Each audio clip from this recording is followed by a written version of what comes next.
Thank you for joining me on the Bold Lines podcast. Today, we're going to be talking about why the holidays deliver relapse. Yes, I'm going to laugh at my own joke. I think the title's funny. Anyway, let's talk about why certain times of the year seem to bring on old behaviors and put us into the same places we thought we had left behind. I'm going to be talking about all kinds of behavior today. Immediately, when anyone sees or hears this title, they're going to be thinking about drugs and alcohol. That completely applies here. I 100% want this episode to be seen through the lens of recovery in the drug and alcohol world. However, I do want to also include other things, other behaviors, other dynamics that we thought we had beaten before. Some of this can be impulsive behavior, it can be problematic relationships, impulsivity, anything along those lines. So let's define first, what is relapse? Well, relapse is a return to old behavior or patterns. There's a lot of argument between what is a true relapse and what is a slip-up. Some of these definitions can get technical, sometimes they can get a bit annoying and not really useful. Today, we're going to be talking about how relapse can be done in part or full on. The relapse in behavior and the severity of it can be related to how well you've moved past something.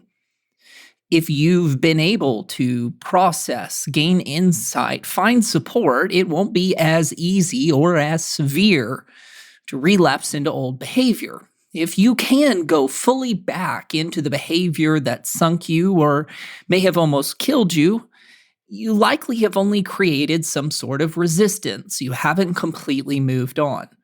All of this is directly related to the work that you have done internally around your sense of meaning and purpose.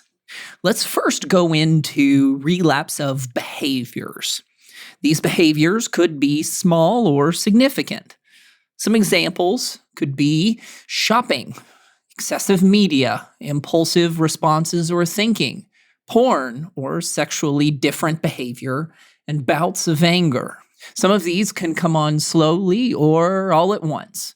I would encourage you to pay attention to if it is something that just happens around the holiday season or when you're stressed. It's a big difference I'm trying to make sense of in today's episode. Holidays tend to bring on certain types of relapses or more severe ones, but what I don't want are for people to blame the holidays on something that happens on a regular occasion. If we are just talking about behaviors, I would like people to pay attention to how destructive that behavior actually is.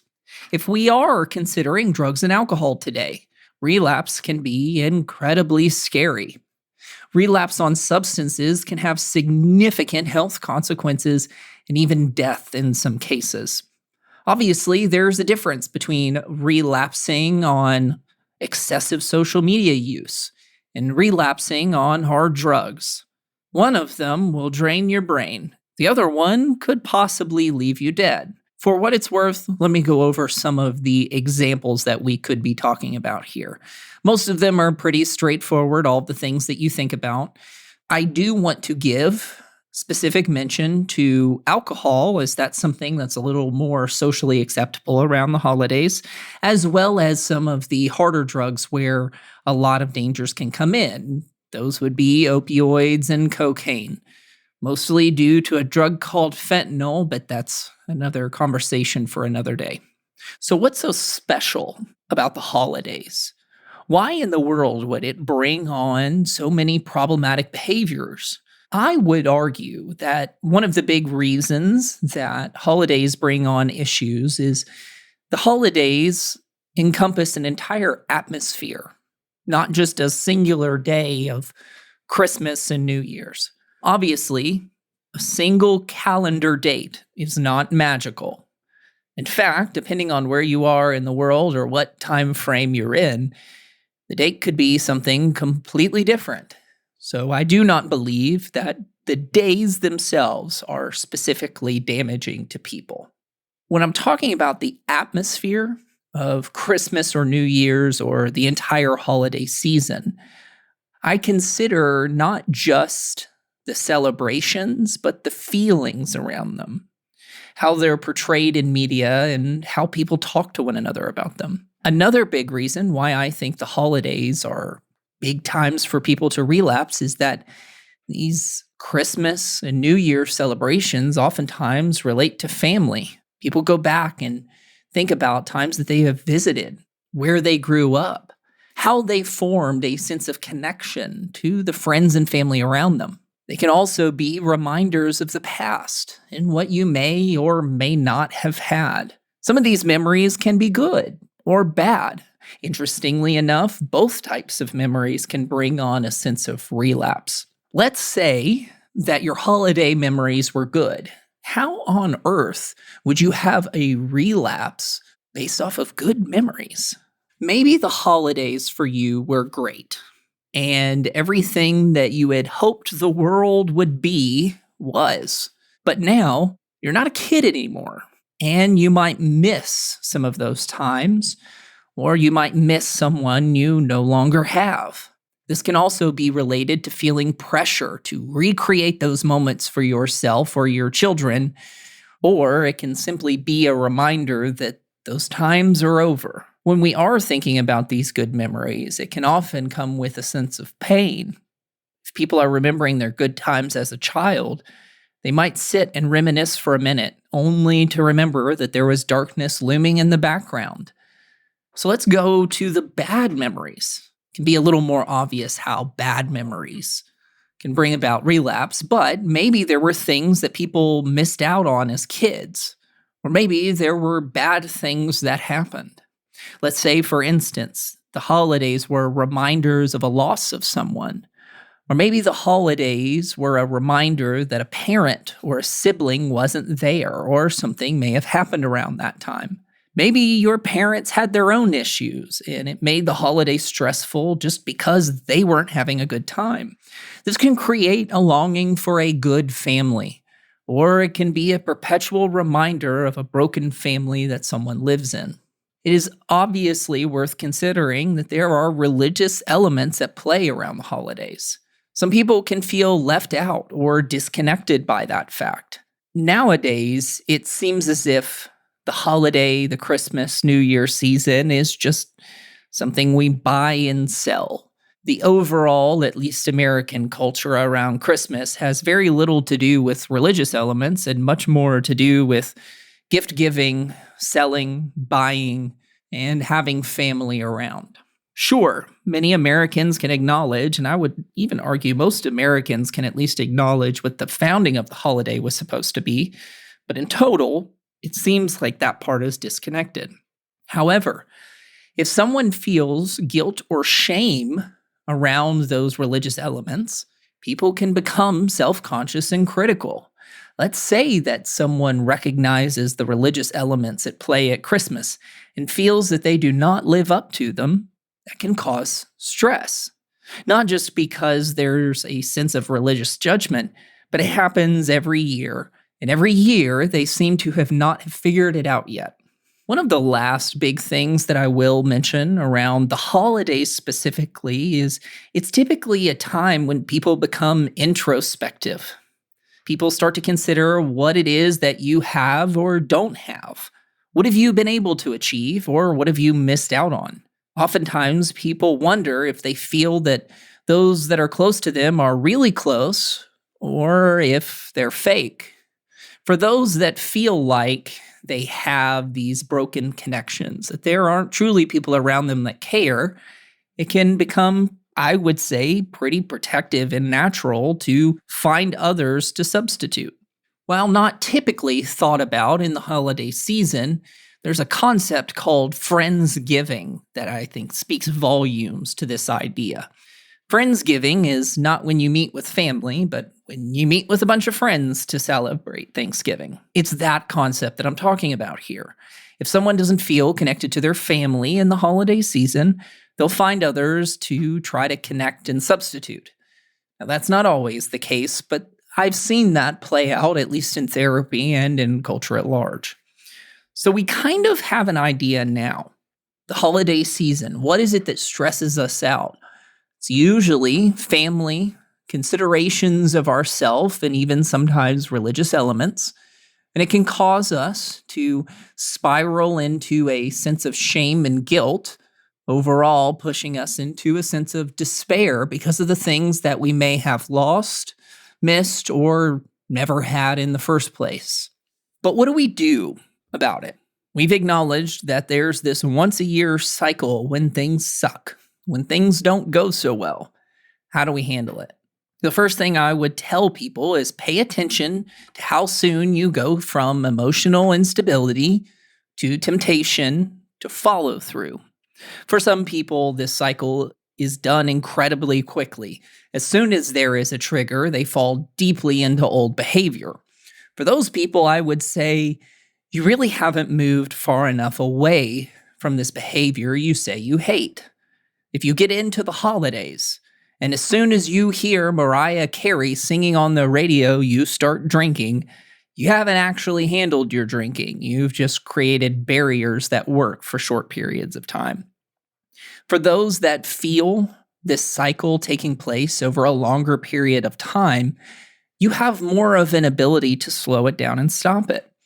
If you're feeling irritable, and it tends to happen every October or November, chances are it's because you're anticipating something, not because those months are magical. If you are able to handle the emotional instability, temptation is less likely, and follow through even less likely than that. Another thing we can do, and something I've been hinting at this whole episode, is to not just blame the holiday. It's not totally true. It's not the most helpful to go into therapy and say, well, it's the holiday season that's causing me to be this way. Well, not really. We already went over. Days aren't magical. Time of year is just something on a calendar. I would ask people, focus on why this specific holiday has affected your sense of self. Is it something related to the holiday, family, emotions, connections? Consider what it might be, and you can get a better answer of how to handle it. If we're not blaming the holiday, we do need to connect to deeper fears, deeper senses of pain. If it affects us that greatly, it's not nominal. It's not just something on the surface that's affecting us. It's something that affects our core sense of self.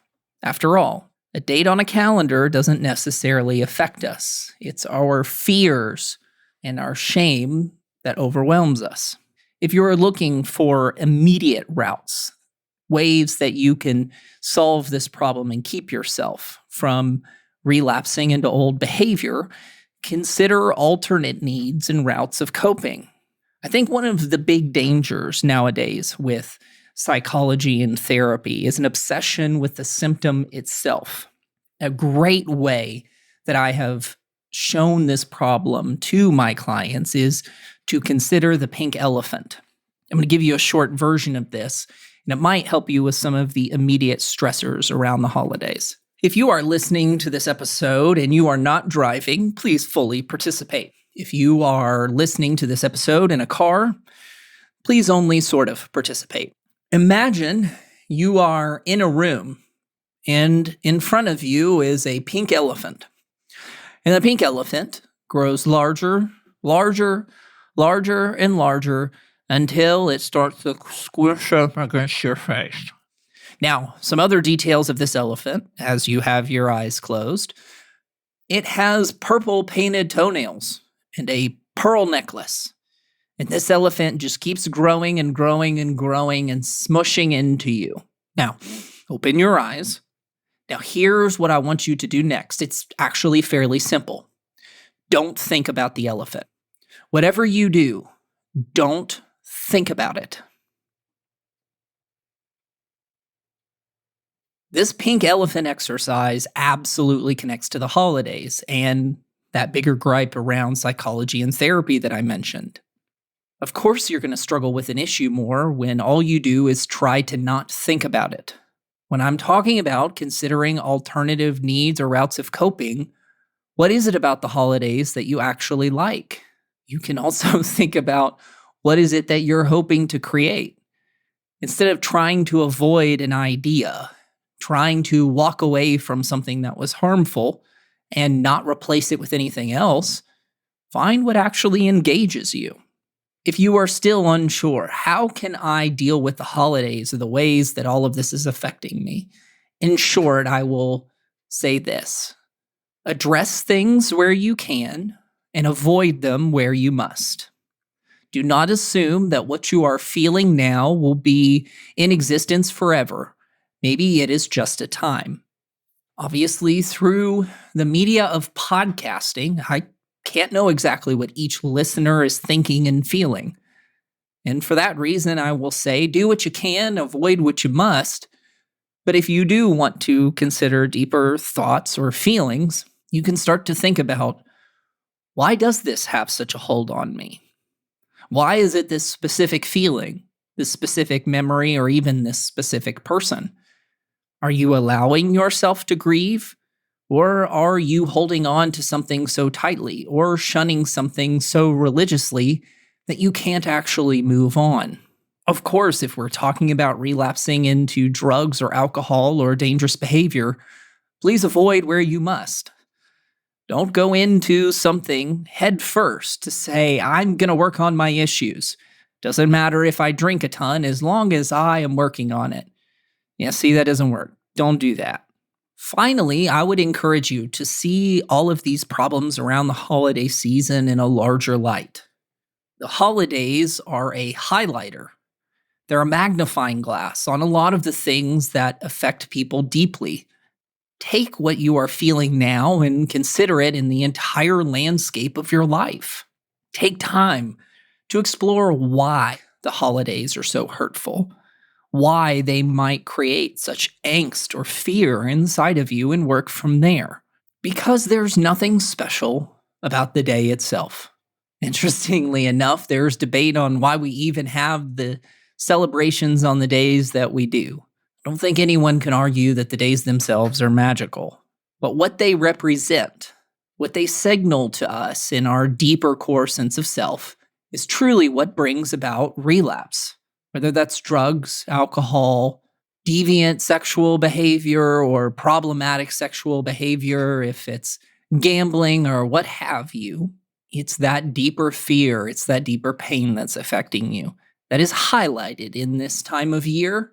And so if this is you, if you are listening to all of this and realizing that holidays bring on this once a year type of struggle, take some time to reflect. Maybe you should see a therapist just to think through some of these things. I will tell you, as a therapist that works in private practice and has worked in facilities and rehabs, after the holiday season is when there's an influx of people. And the reason for that is all of people's past history comes up in the holidays, but their family tolerates it because they want to get through the season first. And then, with tensions high and trauma up, people finally show up into rehab, treatment, or the therapy office. Do your best to not be like these people. Address all of these things head on so they don't sink you later. Thank you for listening today. I hope you got something useful for yourself. I also hope that you gained some insight on how you might be able to help other people. The holiday season is something that can bring great joy and despair for many, many people. If you found this beneficial enough, I hope that you share this episode and leave a tip for the production of this podcast. Thank you so much for listening. Keep walking towards healing and have a great day.